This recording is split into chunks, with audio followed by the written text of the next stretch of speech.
Welcome back to another episode of the Flow the Grow podcast. Happy June, aka Pride Month. I saved a very special episode with a very special guest for this first Tuesday in June. His name is Arystan. This is a never before talked about topic on this podcast, and I'm so excited and so proud to have on special guest Arystan Jurgens. Arystan is a proud transgender man who shares his experience through creative writing and by living as his most authentic self. His body may look a little different, but that doesn't stop him from doing the things he loves. So, as his bio says and suggests, we are going to be talking about his journey and his experience from transitioning from a female to a male. What that was like for him, where it started, how it started, struggles he's had, the growth he's had, and what he's doing now and what he's working towards. If you have any questions, if you want to reach out to him, if you want to connect with him, you can find him on Instagram at arystan.jurgens. That's ARYSTAN.JURGENS. I will link that in the show notes as well. And if you're new here, I would love to know that you're listening because of this episode and any feedback that you might have about previous episodes. So you can find me at Sophia_Dawn41 on Instagram. That's SOPHIA_DAWN41. I would love to connect. I would love to know your thoughts, your feedback. And if it's anything negative, I don't want to hear from you. I don't really care what you have to say. As always, thank you for being here. Thank you for listening. And let's jump right into the episode.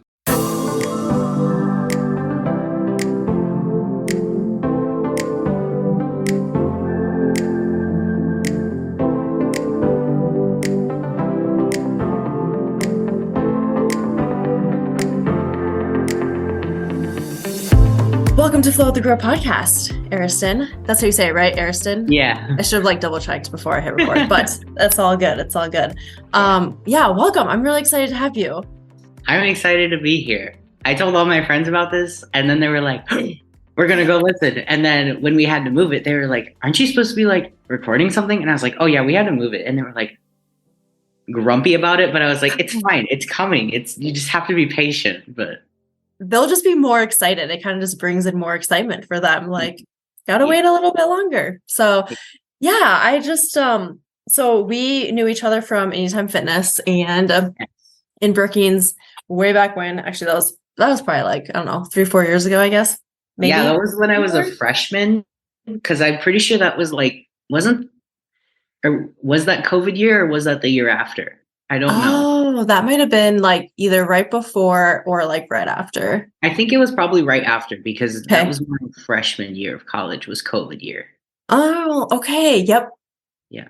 So what year was that for you? No, 2020. Duh. 2020, yeah. But okay. The fall of 2020. Okay, yeah. So about 3 years. That sounds about right.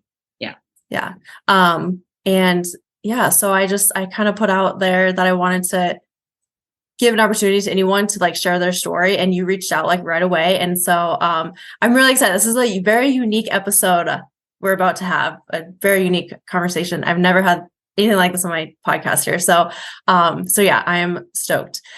First, go ahead and just share more about who you are and what you do right now currently in your life.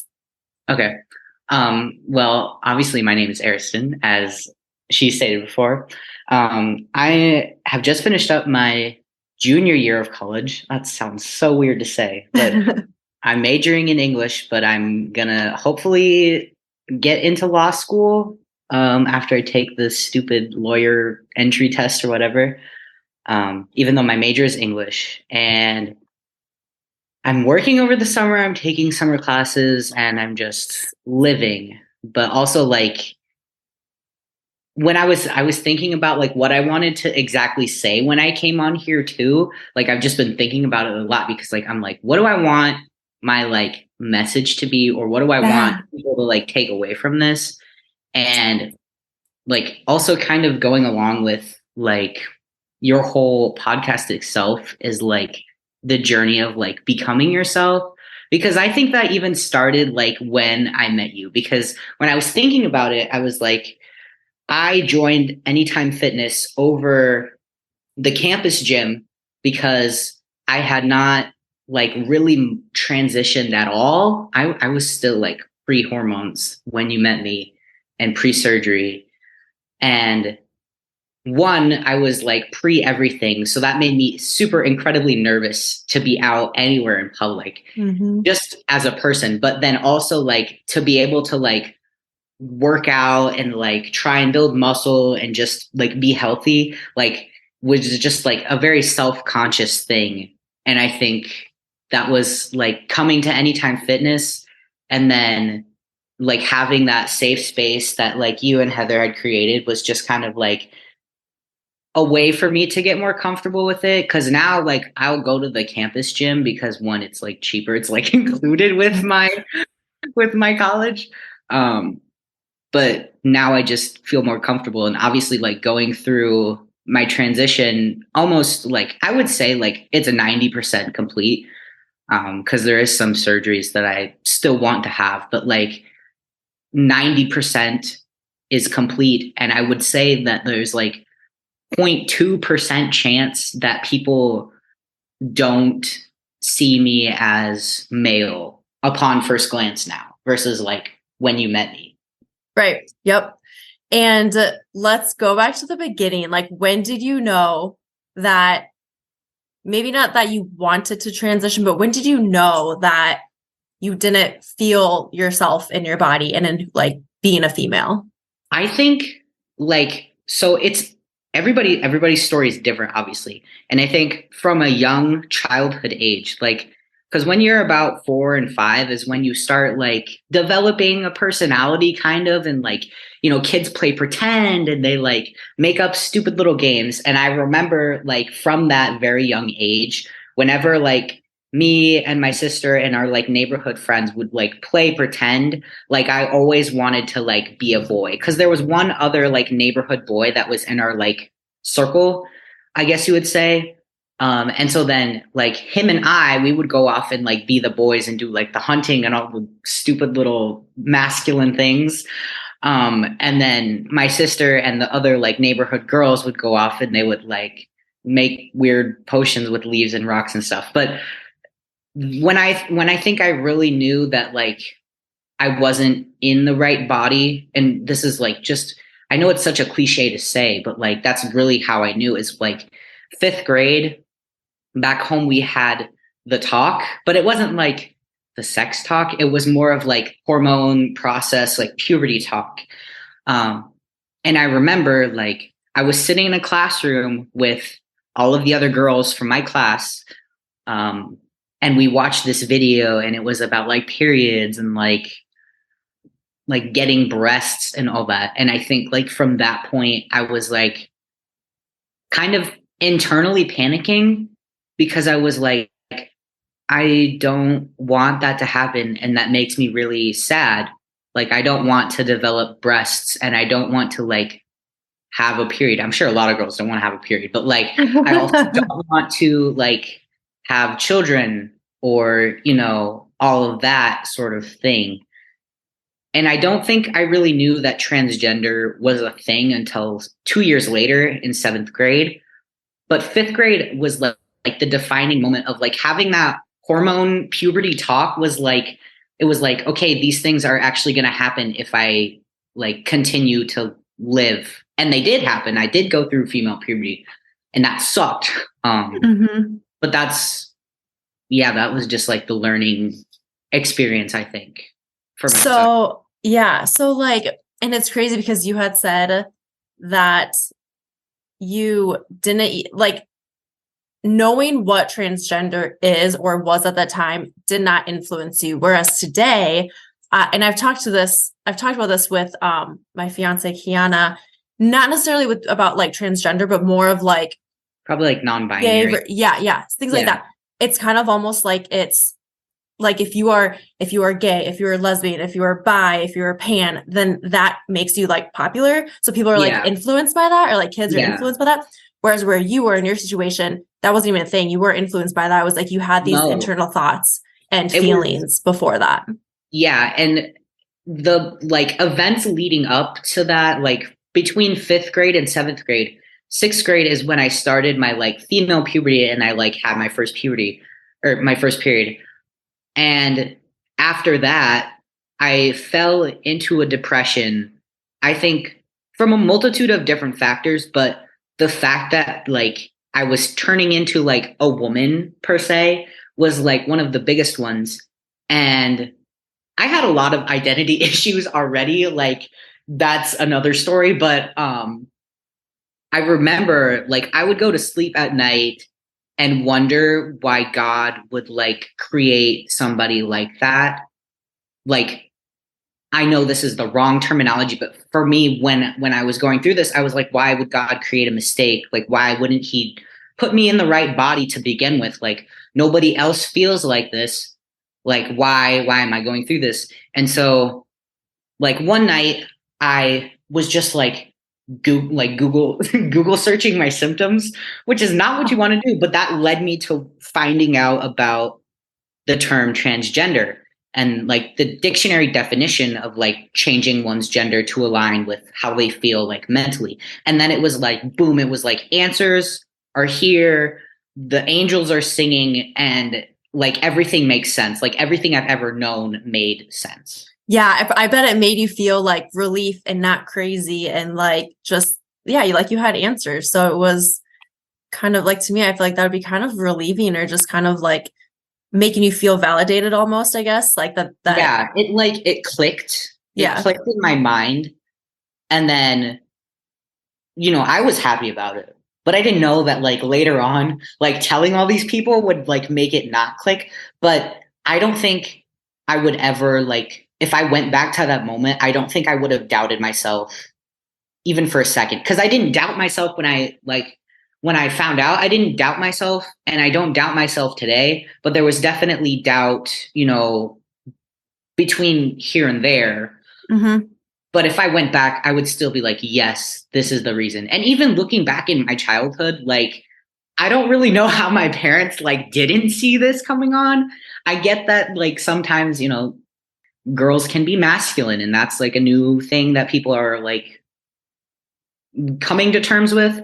But I don't think mine was to a point where it was like I could just be a lesbian. And that isn't even part of it. Like there are transgender men who are gay, but yeah, I don't really know like how they didn't see it, because I think it hit me like a truck compared to some of the other people growing up. But that's sweet.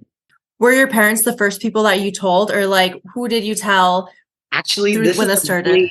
This is a really like great story that I love to tell. And I actually have it. So I'm also a writer because I'm an English major, and I have a like published collection of like short stories and poems that I wrote, a couple years ago.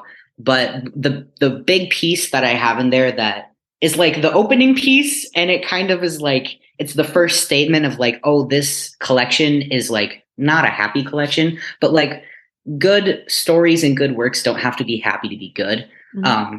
But it's called The Biography of a Person I No Longer Am. And it also is basically like my whole story growing up and being transgender. But this part of the stories in it is that in seventh grade, before I found out that I was transgender, I had a girlfriend, a little middle school girlfriend.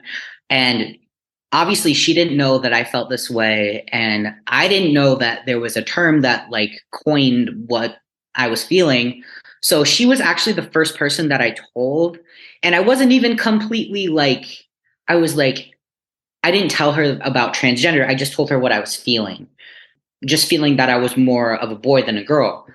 And then she was the one who was the first to know after I found out. But even before then, she told me, because we were on FaceTime, she was like, well, how would it feel if I called you my boyfriend? And like it clicked instantly. And it was really cute and really heartfelt. And she was like one of the first people to like just like switch on a dime, because in all honesty, like my friends back home, when I told them how I was feeling too, they were confused. Transgender was still new. And, people grow up thinking that like those kinds of things are bad.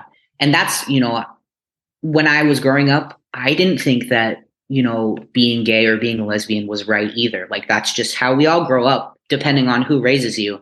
Obviously, I don't think that now, but they thought that something was wrong with me, that I was feeling this way. And they tried to tell me, they were like, this is like, you're going to get over this, like whatever is happening, like in your mind, like you're going to get through this.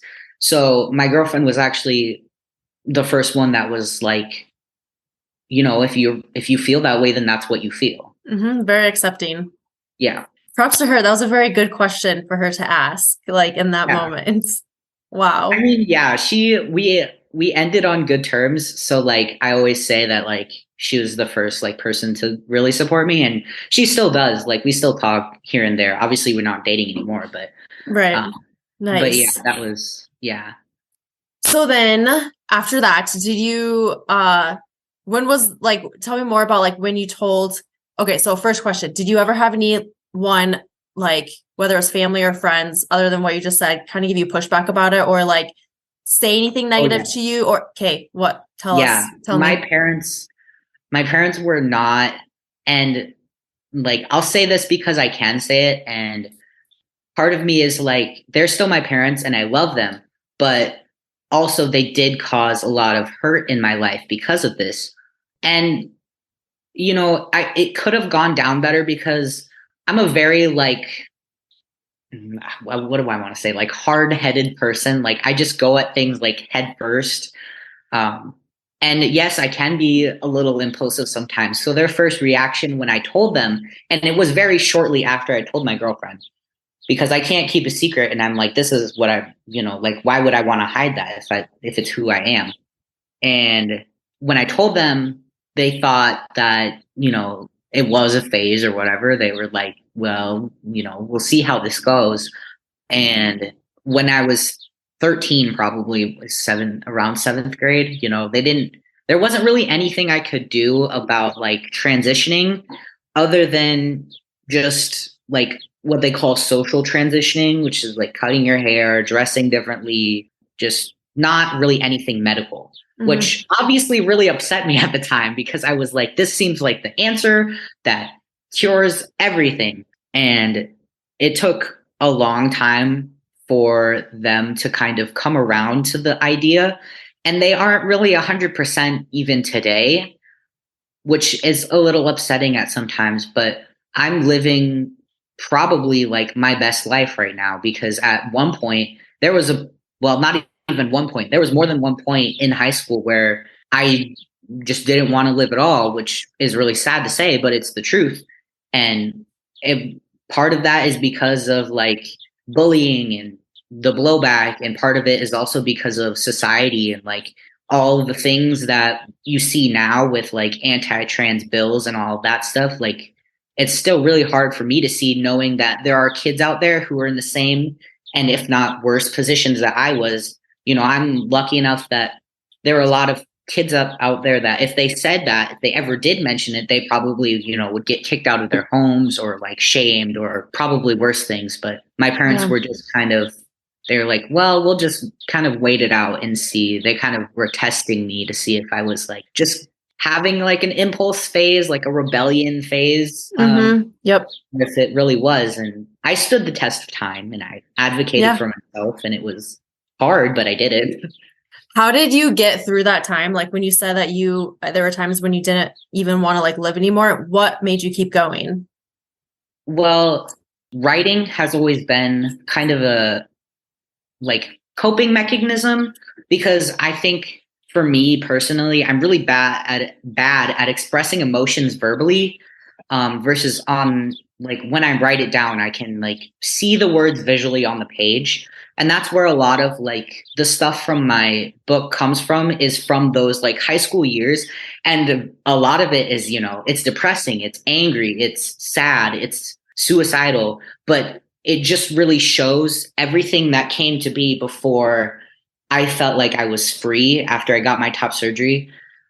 But that's really how I coped. And once in high school, I think it was like my sophomore or junior year, I was like, I don't want to go by my dead name anymore. So I chose a new name, which is the name that I have now.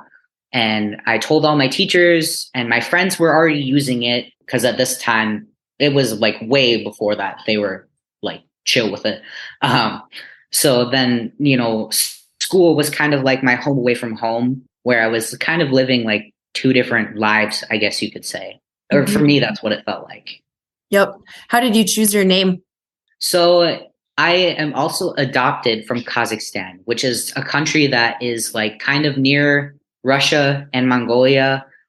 And obviously, like I kept my birth name. My parents kept my birth name from when I was adopted. And so when I changed my name, or when I was picking names, I really tried to pick like an American name.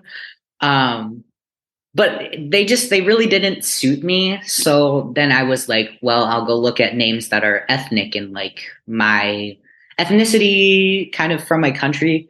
And I ended up stumbling upon Arystan, which means lion. And I thought that was just a really strong name. And I also thought it was really badass. So I was like, hell yeah, that's got to be the one. But yeah, I only like tested out two different names between like those different times. And it was just, yeah, it was kind of. It suits you. It does. I mean, and it's unique. I've definitely never come across another Yeah, Arystan before. Well, I don't think anybody does because it's so like, it's also like not a very popular name in Kazakhstan, and it's definitely not popular in America. But yeah, yeah, I couldn't just have an American name. They didn't fit me. That's awesome. I love it. What other struggles did you face, if any, like during that time when you were like kind of, in high school and just feeling like you're not wanting to live, but then you're coping through writing, which by the way, I'm like the same way where I cannot verbally. I remember actually in high school, I could not express verbally like my thoughts. I couldn't do it. It was like I had something like stuck in my throat and like I just couldn't get the words out. And then like over time through not really writing or journaling, but actually through social media, I like realized that like I do really well when I get my thoughts onto like paper, or if I'm typing something, it's like I can get it out a lot better. But yeah, so I mean I kind of understand that. So, what other struggles do you feel like you faced while you were living in this body that you did not feel was you? Hey, I hope you're enjoying this episode with Arystan, but I want to take a quick, brief moment to tell you about my all-time, right now, favorite cookie dough ever. And it is called dough. It is a healthier version. Not to say that you have to buy healthier cookie dough, because let's be real, you don't have to. Normal cookie dough is just as good, but I personally love finding healthier alternatives to my favorite sweets or favorite foods that maybe aren't as healthy. And this stuff I have tried over and over again, and I absolutely love. DEUX, dough. And they not only have cookie dough, but they have come out with dessert spreads and donuts, which is their like most recent thing that they've been creating. All of it is amazing. I've yet to try the donuts, but I really need to. They have chocolate chip cookie dough, brownie cookie dough, birthday cake, sugar, a cinnamon roll one. They have limited edition ones. There's one right now. It's like a salted peanut butter chocolate chip one, and it's amazing. Amazing. So if you want to get your hands on some, then you can either visit the link in my bio to get 10% off, or visit www.eatdough.com/discount/Sophia10. That's www.eatdough.com/discount/Sophia10. And, if you just Google dough, you go to their website and you're at checkout, make sure you put in the code Sophia10 for 10% off. That's SOPHIA10 for 10% off your entire order. If you try it, let me know how you like it. Let me know how it is. I dare you to try and get just one cookie dough to try. It's hard. It's tough. All right. That's that. Let's jump right back into the episode. This is, again, it's hard to like verbalize things. But I think one of the biggest things that I struggled with, like, and still kind of struggle with now is like just the ability to like be social. I don't know why I say this, because I feel like everybody I meet usually like has a very good first impression of me, but because growing up, like obviously growing up, I was came off presented as a female. So then, females hang out with other females, whatever.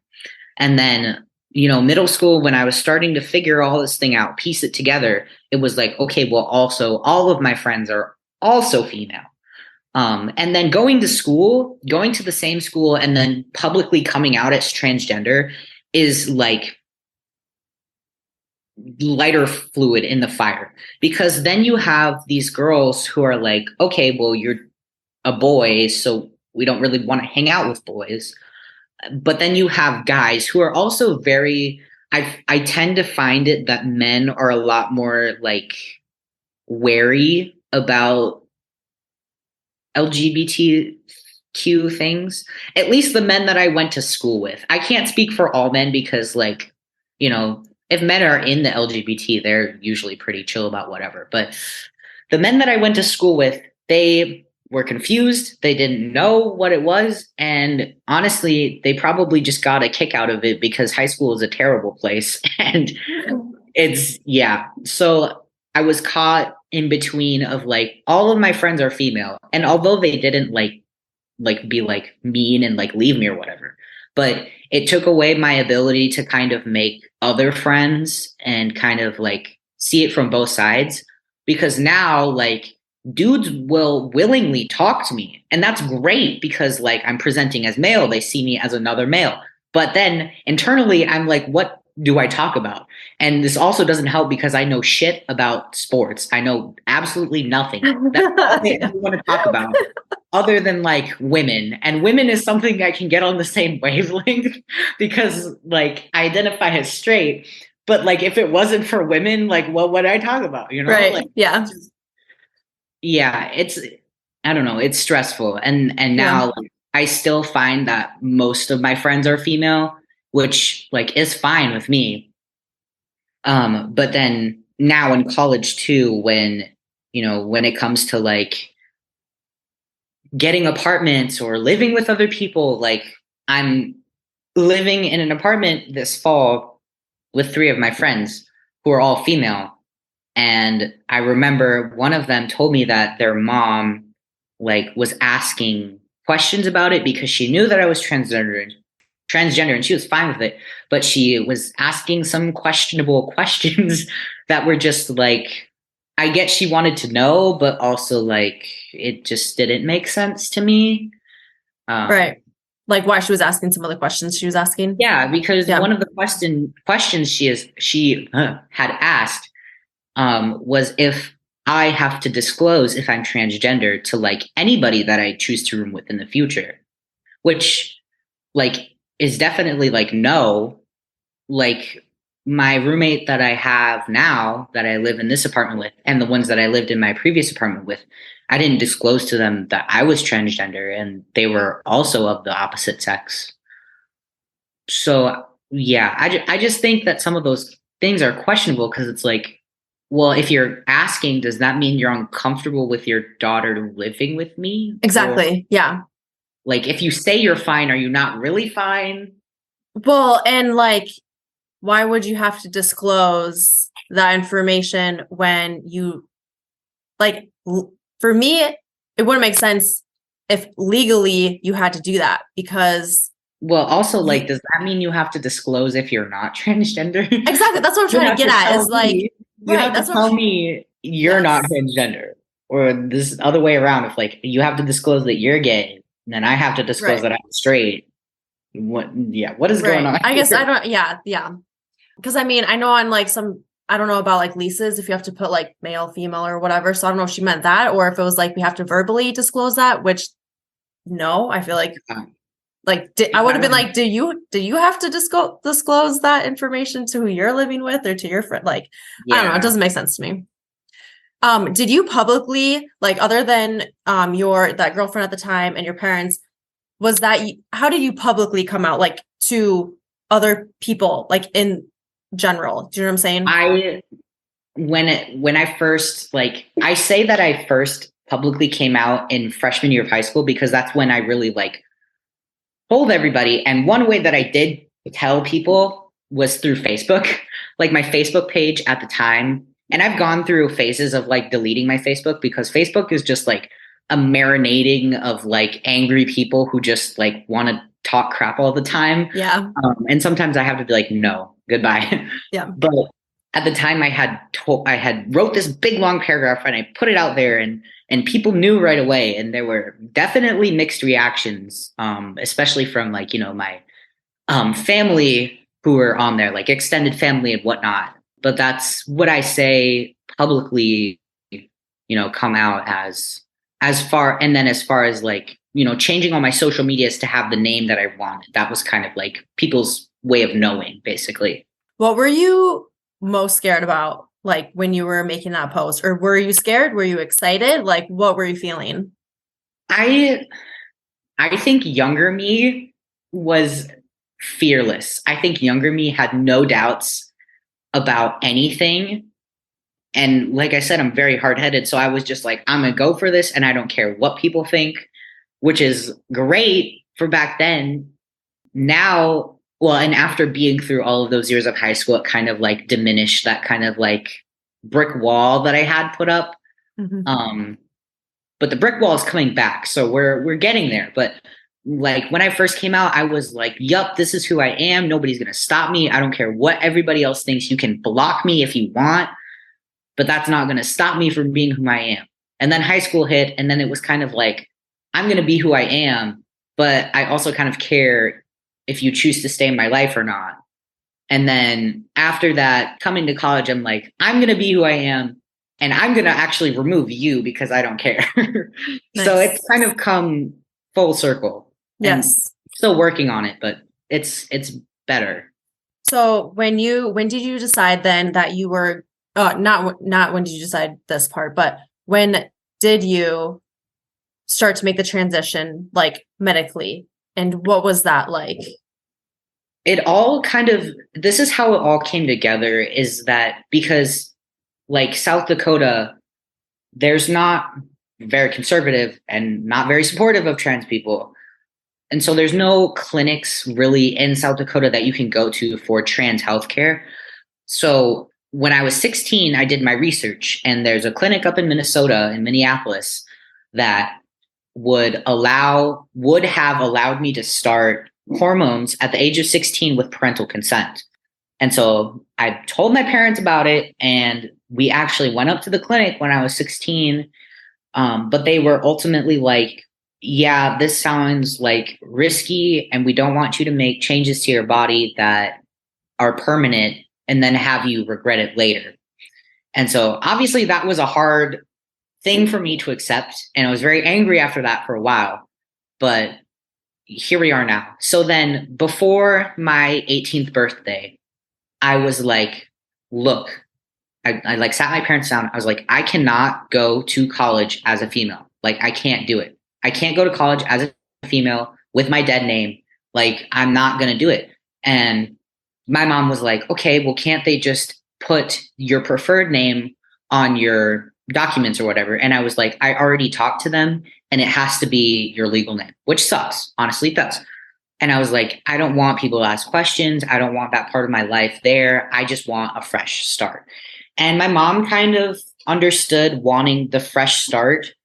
And she was kind of like, okay, I can get along with that. I can do that.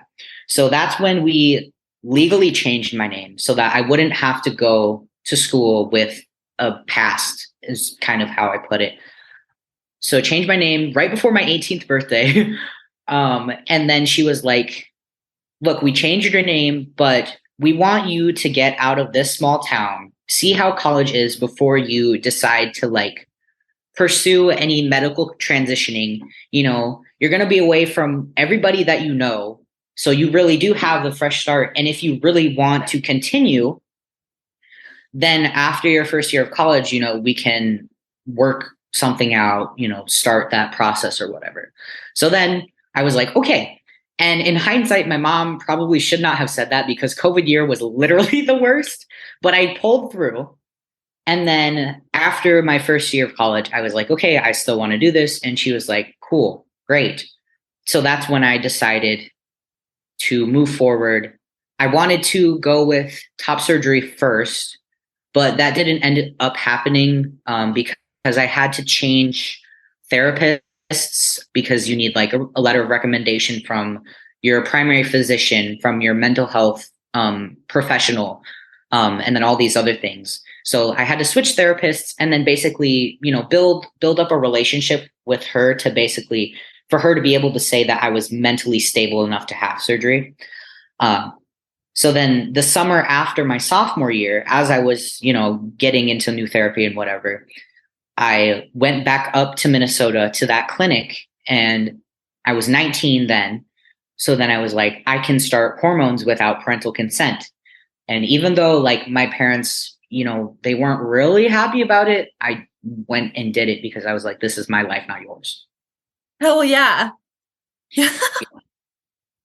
Props to you. Yeah. That's like, I mean, good for you for like just going and doing it. Like, because like you said, it's your life to live, not theirs. And you're not trying to make other people happy. There was no way I was going to be able to like stay in college and like not do it. So I was like, yeah. So I'm curious to know, did you like when you were in college? Okay. And I'm going to bring this up because admittedly, like when I met you, I think I used she, and then you had like told me, I mean, very kindly, like you're like, hey, this like whatever was that? I don't remember exactly. But I remember feeling like so bad because like I wasn't sure. And then Heather, I don't know if she knew, she maybe knew, but I didn't talk to her about it, whatever. And it just like an automatic like came out, whatever. Did you struggle? Not that you struggled, but did that happen often? Like, did that happen a lot? Do you like in college when you were starting to like make this change? I think, well, and here's the troubling thing is because COVID year, we did not interact with each other at all. So I think, people, first of all, we weren't face to face and they couldn't really see the kind of like body that I had because obviously I was still like had breasts back then. And they could only go off the sound of my voice, which is so like when I play the video that I have of like all the months, like just listening to the first like pre-hormones, I was like, what the heck? And I think people, they knew they had a hunch, but I think they defaulted to like higher pitch equals female. But it honestly, it didn't happen often because of COVID. Mm-hmm. And then sophomore year, I think already my voice was at least a little bit lower than it was, but not just like naturally from the way that I was trying to like pitch down in general. But before that, like in high school too, like out in public at like the mall or whatever, like definitely it happened a lot. How did that make you feel? Was it hard? Was that difficult? Like, how did you kind of handle that? It was mentally? Hard because I was like, I'm not going to correct a complete stranger that I will never see in my life again. Even though I was like, I should let them know that it's wrong. Like I should do that. And like people, well, it doesn't happen often now, but like if that's one of the reasons that I don't really take my college friends to like visit home or like visit my family, my parents especially, is because sometimes, they just throw caution, not even caution. They just throw it to the wind and they don't try and use the correct pronouns. Before I like started hormones, they used they, them pronouns, which is great. I mean, I would rather have they, them over she, her, but it was almost like a way for them to be like, well, you're not this, but you're not a boy. So you're just kind of in the middle, which is like, there are non-binary people who use they, them, and good, props to them. That's how they want to be identified as. But I was definitely on the other end of that line where it's like male, female, and I am here. But they're just like, we don't think that that's actually true. So we're going to stick you in the middle and like they were really respecting like what they weren't really respecting like you and what you knew for yourself. Yeah, basically. Kind of assumed. Yeah. Yep. So are they still kind of like that or? Yeah, yeah. And it's the same with like, they won't like when we go out and visit friends or like if I like see work people that they know or whatever, they don't really introduce me as like the brother or like the son. It's almost always like, these are my children, this is their sibling, which is, it's sad. But there are plenty of like, it's weird because last Thanksgiving, like this just recent Thanksgiving, we had went and seen some of my extended family, and my aunt, she actually, when we first met up, saw each other, she was like, there's my nephew. And that was the first time that I had been addressed as something other than like, oh, there you are, Yeah. I bet that felt good. That's awesome. It did, because also she's on the side of the family that is kind of more like churchy, and there are a group of people who believe in God that are also kind of bigots, and then there's the other group that really don't care. So yeah. What is like your biggest challenge now? I think my biggest challenge now, and especially because like I'm in college, is thinking that there is somebody out there that will love me for the way that I am and not for like my body and what I don't have, basically. Because like I had my girlfriend in middle school, I had my girlfriend in high school, and then since then, any kind of like, I wouldn't say that I'm like desperate to have a relationship, but anytime I've kind of pursued one, it always almost ends immediately after they find out that I'm transgender and I don't have a penis. Yeah. Has that been like recent? Yes. In the last like 3 years, it's been very recent. Like anytime that I've tried to like, I don't know, go out on a date or even just like talk to a girl, it's always like immediately ended after that kind of conversation. Yeah. Well, I mean, the first thing that comes to my mind is like, you were like, I feel like you've had a lot of growth, but also like, you're still like in it. Like, I mean, we're always constantly growing and like evolving and stuff, but like, and I think that it sounds like you feel more like free in who you are and like being like in your body, you feel better. And I just picture you like still going, like you're in the thick of like a huge growth transformation. You're like still in it.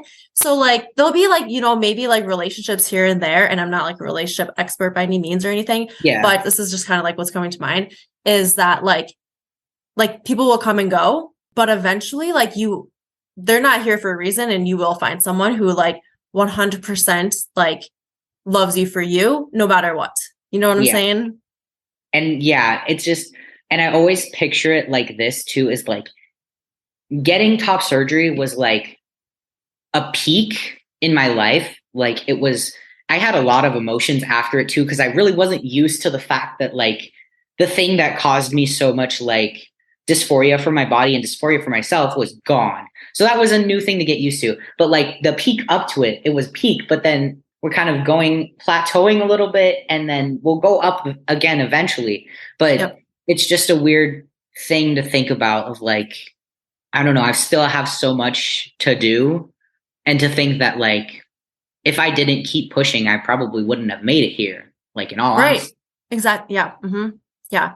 So like when you say that you still have a lot more to do, what do you mean by that? Just like in my life, I want to go to law school. I want to, I want to become a lawyer. Part of my like dream for like my life in general is to work and try and reform the foster care system. I just think that's a really like messed up system. And that's like my dream, is to make it better and to advocate for the kids that don't have homes.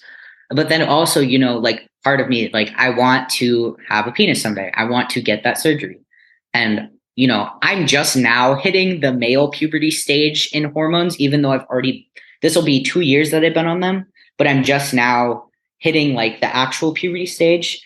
So now I have like anywhere from 2 to 5 years where I could be in puberty. And, like I want to hopefully get married. I want to have children. I want to do all these things. And like when I graduated high school, I really wasn't thinking about any of that. And I really wasn't thinking, about what I was planning on doing. I really just was like, I'm here. and Mm-hmm. I'm going day by day, but not in a good way. Now I'm going day by day because also thinking about the future stresses me out, but I'm going by day knowing that I at least want to live. Yeah. And you're working towards things like you kind of found, I don't believe that we have one specific purpose. Like, I feel like we have multiple purposes over our life and they can change, but like, it just sounds like you're also like living for a purpose that you are trying to work towards, and you like know it, you consciously know that, versus maybe back then it was just kind of like, just trying to like get through, like survive or whatever. And now, like, even now too, I like am educating so many people. Like, coming on this podcast can be educating for so many people. And I've had my choir director reach out to me and ask me if he could ask me questions about like what can he do to help other students who are like non-binary or transgender, as far as like vocal ranging, and what would help them or make them feel most comfortable. And Wow, um, that's cool. I've had a church pastor that I go to reach out to me and ask me like about, because there's like summer camps that are like Lutheran based, but she wanted to ask me questions just about like what would make me feel comfortable and other people who might be in the same boat, again, like non-binary or transgender, like what might make them feel comfortable if they were to like become a camp counselor and work like at their summer camp. Because I was actually almost going to go to that summer camp and like work there this summer, but then I picked another job. But part of the reason that I also didn't like, I wasn't 100% on board with that was because, yes, I am comfortable rooming with other males now. Like when we go on school sanctioned trips, like I have a group of guys that I'm like comfortable being around, and enough to be like, yo, I can share a bed with you. But it's different when you have day camp children, teenagers, kind of like just strangers. You never know how they're gonna react if I were to like take off my shirt and then they were like, oh, and then I'd be like, yeah, and then awkwardness. But so, Yeah. and yeah. Well, that's awesome that like you're kind of having these opportunities where you can like share your story, educate, and help other people through this too, kind of, I was going to ask something. I guess that was kind of a really good segue into the question of like, what do you hope people like? Okay, rewind. What would be something that like you want to educate people on? So like you said, how like these opportunities are coming where you want to educate people. Is it just sharing your story, or like what specifically do you want to educate people on? I think all in all, the experiences tie into it. Like everything ties Mhm. into it. I just want people to kind of see that we're different biologically, but that doesn't make us any different from being human. There's a lot of things that are going around about bathroom laws, about in schools, about in sports is one of the biggest ones. And it's almost like transgender is becoming like a different like species slash race slash other term that could be better defined. But it's almost like and I might be wrong in my interpretation of it because everybody else has different ways they see it. But I think people are just one, scared of change, and allowing people to freely express themselves is a really hard thing for people to grasp, even though like if it doesn't affect you, it shouldn't bother you. And it's not like most of the people who are transgender, and like you had mentioned about like people thinking it's trendy or whatever, and then there are some of those like malicious people who like try and sneak into the other bathrooms to do bad things. But most of us who are transgender, we just want to live the same lives as anybody else. Like the bathroom thing, we're literally just going in there to pee. The sports, we just want to enjoy the same sport as you. And there's a lot of controversy around that with, muscle mass and things like that, which I'm not going to get into, but it's just, we want to be the same as you. And I think a lot of like anger comes from the feeling that like we're trying to be better when really we're not. We're not in the Yeah. right box, so to speak. Yeah. Yeah. And just, yeah, like you said, like you're also human and you want to be treated like a human. And so, yeah, I mean, do you feel like, okay, so because of like that, all of that, do you feel like sometimes you are seen as not human, or like you sometimes don't feel human because of that? I think sometimes I just feel like even though I am a walking vessel, basically, I am a walking body, like me, like my soul separated from my body just doesn't fit in anywhere. And, some people say like, oh, you're like mutilating your body. So then it's like my soul is separated from my body and it doesn't belong in this body, but it wasn't given the proper one to begin with, if that makes sense. Yep. So yeah, sometimes I feel like that, but then at the same time, I'm like, my scars now tell my story and everything that like came along with it. So Love that. Is there anything, so like if someone's listening and they, I don't know what, like just what would be like I mean, you said kind of said in the beginning here, but what would be like the thing that you want someone to take away listening to this? Like give them a message. I would like to say that for most people that I've interacted with who also happen to be part of the LGBTQ, however you want to say it, but especially for transgender people, like if you have a question and you are just genuinely curious, you can probably ask. But the message is never to assume. The message is never to assume anything. And if you want to be educated, I think most people would gladly tell you like things that are factual versus things that are false. And it goes the same with like, people of different races, people of different sexualities. Like you'll never know because if you aren't that sexuality entity thing, then you don't have firsthand experience. And I think a lot of us would rather you ask than assume anything. Yeah.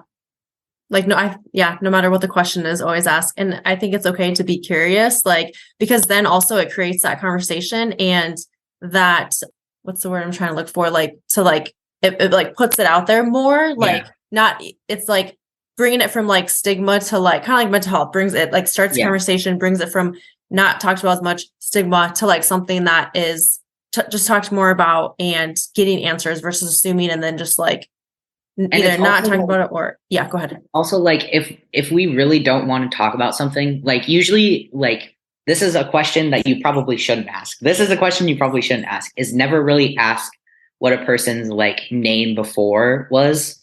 And when people ask me that, I usually just tell them, I'm like, oh, I don't really want to disclose that. And that's just a simple no. Like you can ask questions. You definitely can. Most of them, if they're like just out of curiosity, it'll get answered. There are some questions that like we don't answer for a reason. And you just have to take the no on that. Like you're not going to get an answer for everything. It would be the same if I went up to like a cisgender person and was like, what's in your pants? Like it's the same, like, it's the same thing. Yes. So. Yeah. I mean, what are other, like, what would be like a couple other don't ask type questions? Well, definitely don't ask what's in your pants because that's. Other than that. I don't know. I think the name one is probably the biggest one. Maybe that's because like, that's the only question.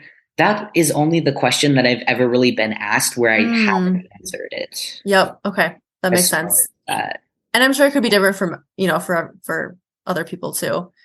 I mean, sexual experiences, you probably want to ask with caution. If you know the person, like if you know them well, like you could probably talk about it. But if you're going up to a random stranger, I don't really know if you would ask like, out of curiosity, like, sex, but right. Yeah. Mm-hmm. Well, this has been amazing. Like I've just loved talking to you and like getting to know you more and then also being able to like share your story. I do have last few questions here, but before I get into that, is there anything else that like you wanted to say, you wanted to talk about that we didn't get a chance to talk about or that you didn't get a chance to say? No, I think that's, I think it's been really good. Yes. Awesome. So, okay. Just I've been kind of, whenever I have a guest on, I have five or six questions that I just kind of like to ask and then get whatever kind of comes to mind, I guess. Mhm. So first, what would be the best advice you've ever received? Oh, I gotta think on this one. I think for me, it was probably, I don't really know what kind of advice people have given me as far as like, maybe I just haven't been given advice. But for me, it was from my second grade teacher, and she told me to never stop writing because she knew that I was going to be an author one day.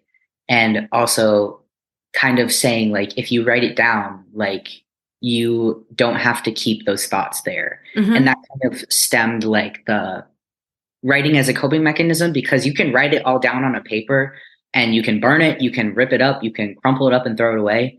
And that was kind of a way for me to like be angry and get those emotions out without like doing it in a harmful way.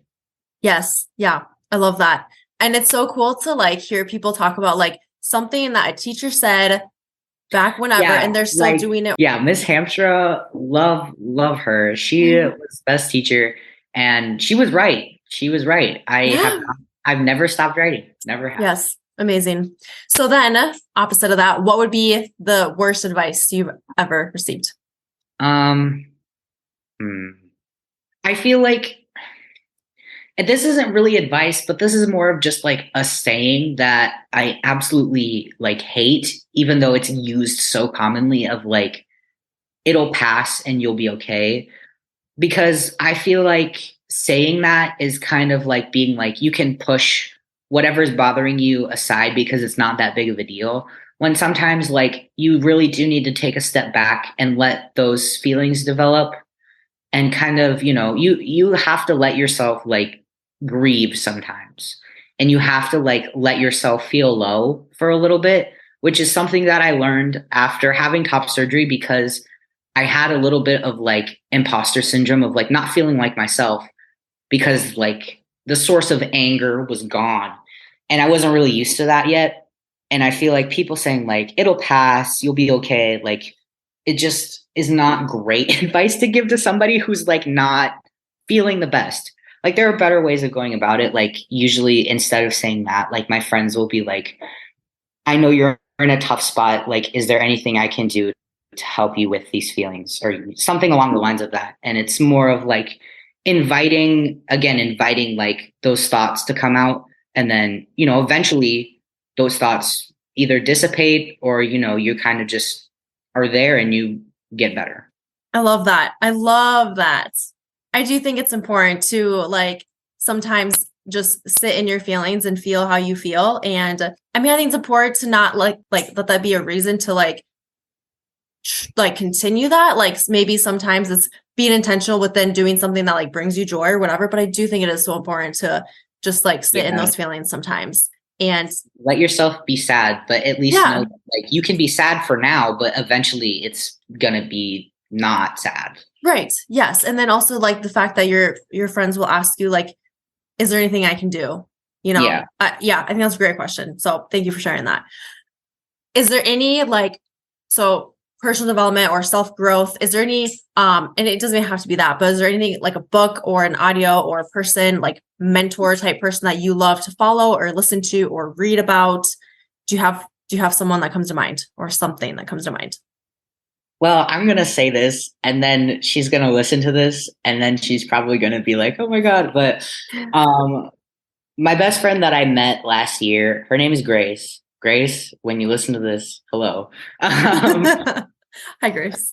I think she helped me grow a lot with self-improvement of like mental health, and just, also letting those feelings come out. I think I was had very unhealthy coping mechanisms of like bottling everything in.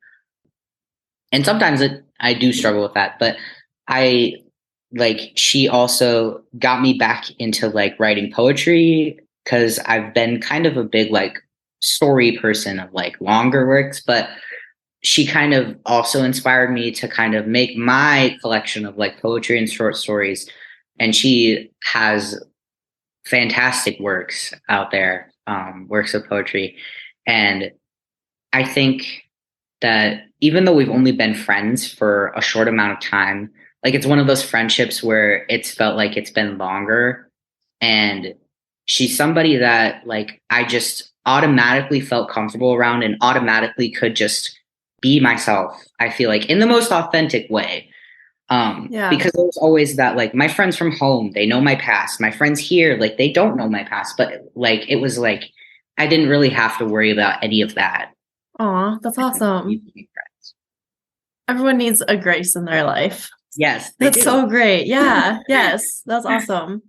And then, so what would be, so last two questions here. What would be like, there's probably going to be multiple here, but like, if you can think of like the biggest lesson that you have had when you've like overcome something?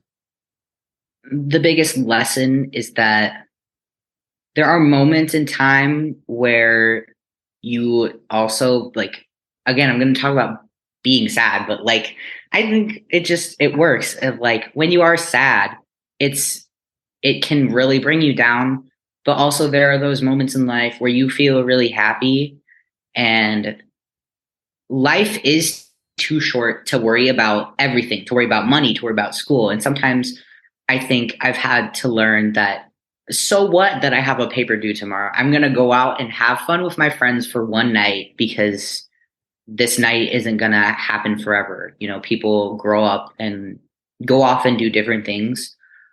And especially with anxiety, I think I've just had to learn to kind of live in the moment and not try and live in the future of like, what's going to happen tomorrow, but what am I going to do today that I'm going to remember? Yes, I love that. And something I remind myself of too is like, if I'm worrying, I'm a big worrier. So when I'm worrying about something, I'm like, I only have enough for right now. Yeah. I only have enough for right now. And that sometimes helps me to get through. Okay, last question. So this podcast, obviously called Flow with the Grow. So when you hear that, what comes to mind for you? What is that? What does Flow with the Grow? What does that mean for you? I think it kind of means that life is unexpected. Life is roller coasters. But again, with like worrying, if you worry about it, it's going to take over your entire life. And when I first heard of like Flow with the Grow podcast, I was kind of like, that's a really cool name, because like there are so many things that can happen in life, and the way you respond to them ultimately changes, like, you know, your life, your mood, whatever. Like, for instance, like I think there was a time where I missed a French exam, and instead of worrying about it like right away and being like, oh my God, my grade is going to be so bad, I was like, I'm going to email the teacher and I'm going to explain what happened. And then if she doesn't let me retake it, then that's how it goes. But if she does, then I'm going to study and do better on it. So I think Flow with the Grow is trying to just react to whatever happens in life with a positive outcome in the best way that you can, almost. Yeah. Yes, I love that. I like that you bring up like how you respond to things, because that's totally, I mean, sometimes we respond and like react like automatically, but like if we can just kind of take a step back and respond a little bit differently, that can change the outcome, that can change the feel of it, different choices. And like, yeah, so I love that. Thank you for sharing that. Yeah. Okay, so if there's anyone listening that like wants to connect with you, where would the best place to be? Probably my Instagram. Okay. I will link that in the show notes. What is it? What's your handle?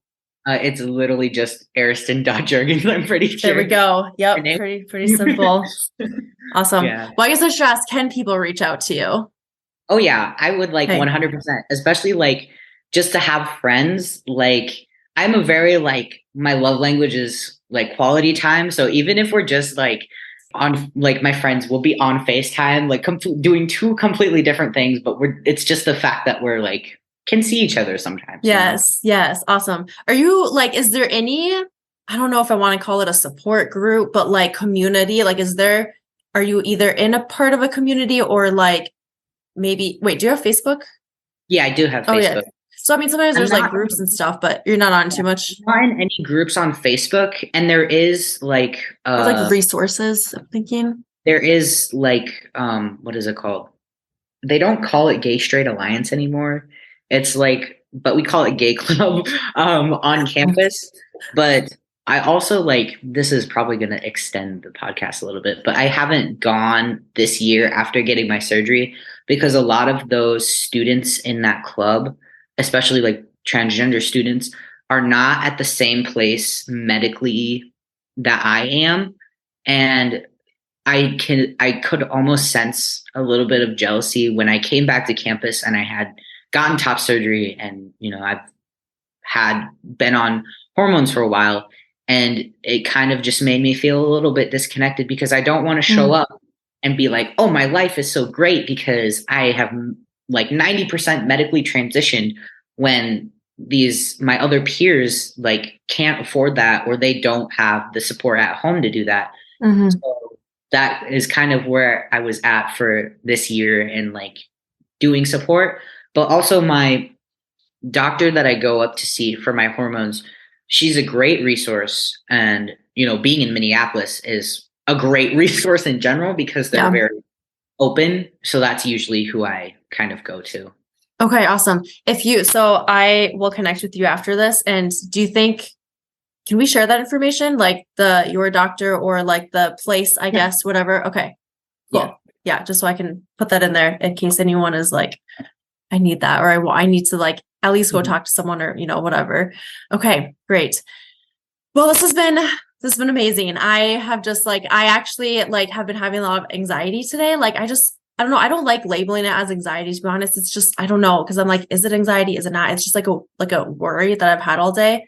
And, but like talking with you, like it's like gone, and I love it. And it's just been an amazing conversation. And I just want to thank you for coming on and just being vulnerable and real and like sharing your story and putting this out there. I really appreciate it. I want to thank you for having me. I'm so excited for this to come out.